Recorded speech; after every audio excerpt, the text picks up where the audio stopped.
Hello and welcome back to the French baking with Meri Mostachiano, and this is probably about the last video. So I love you all so much. I very much hope you have enjoyed and have taken your notes because it's very important to put this all in the French baking.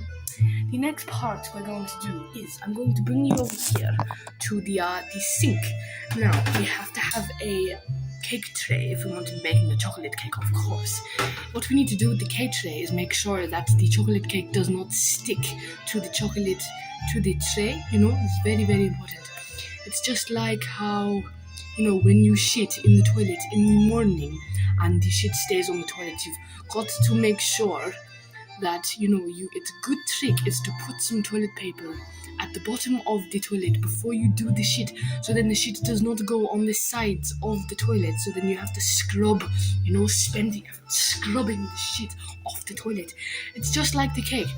So we do not want the cake to stick to the pan, the tray, because otherwise we have to scrub off the excess chocolate cake. So what we want to do is we want to use this beautiful thing that life has invented, and it's called oil, and it's very, very slippery and slimy, and what it does is it separates the mixture from the tray. Okay, so voila, I have this coconut oil spray, which is very good, much better than the canola, because that's not good for the mind or the soul. Canola oil is not good for you. It gets stuck in your stomach and it can make you very sick. It's not good. So I like to use the coconut because from where I'm from, coconuts are used a lot, even though we don't live in Hawaii, we live in France, but the coconuts are quite popular. So what we're going to do is we're going to shake up the bottle and we're going to spray.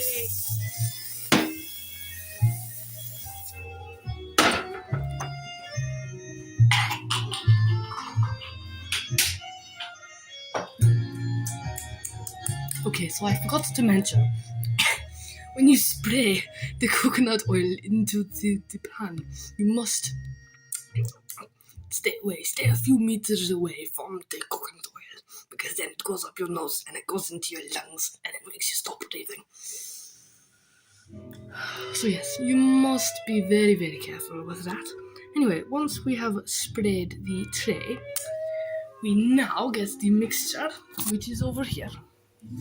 Beautiful cake mixture. We just get, this might end up being a bit more of a brownie, the beautiful chocolate rich brownies. It might be more like that because I've made the mixture quite thick, which is absolutely fine. It's okay to change when you bake, it's like life. If you think you're going to do something and then something comes along and you change your mind, that's okay. You don't have to stay on the same path.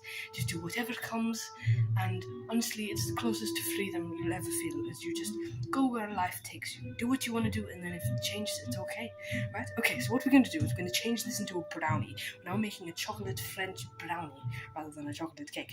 So, I'm just going to get, oh dear. What is that? Oh my gosh. Oh dear, my face. Oh, so bright. Okay, so we're going to use the flash now, apparently. I don't know, the camera just sort of did that, so we're going to use that. Oh, it hurts my eyes. Okay, so we're going to get the mixture off the mixer, because, you've got to clean. Cleaning is an important process of the French chocolate brownie. Now, once we have the mixture, we're going to come over here to the pan, and what we're going to do is we're going to put the mixture into the pan, because that's how it's going to bake. It's going to bake into the pan. It's like how us humans, when we need to sleep and we're tired, we have to sleep, we have to go to bed to sleep in the bed. We could not sleep on the floor. It's uncomfortable and you break your back, Must go. Sorry, so how I told you that my friend got that cow tail stuck in his ear? Yes, so I sort of did the same thing but with a horse. So I'm sort of part turning into a horse at the same time. So it's not very good, but it's life. You keep living, whatever happens to you, whether you have a cow tail wedged in your brain or a horse tail wedged in your nose, or a fish eye stuck in your penis. It doesn't matter. We keep living, you know. Yes. Oh, I think I've become a little bit more Irish now too. Okay, so yes, so my mother is French, my father is Irish, and the mother on my grandmother on my mother's side is Japanese, and my mother on my dad's side is I forget, Hawaiian. That's why I was talking about the coconuts. Anyway, tasting very very nice. So once we have the mixture in the pan, this is the most fun part. Is we get the pan like so. We open the oven door. I do hope you can see from there. And we put it in the oven like so.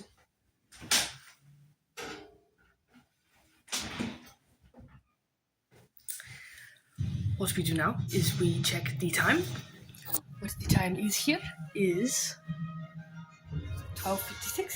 So we can round that up a little bit. Let's just call it 1, yes. And then we go 1 and we do about half an hour, so 30 minutes to 40 minutes, about that. And then we'll get out the cake and we'll test it and we'll see how it is. Ladies and gentlemen, boys and girls, my lovely fellow followers, thank you so much for joining me today on my French brownie chocolate making.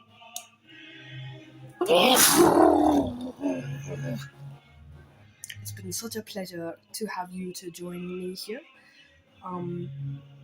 It's been so beautiful. I do love you all so much. Yes, this is farewell and goodbye from Meri Mostachiano, the French baker. Thank you so much. I love you. Goodbye. Peace and love to all of you.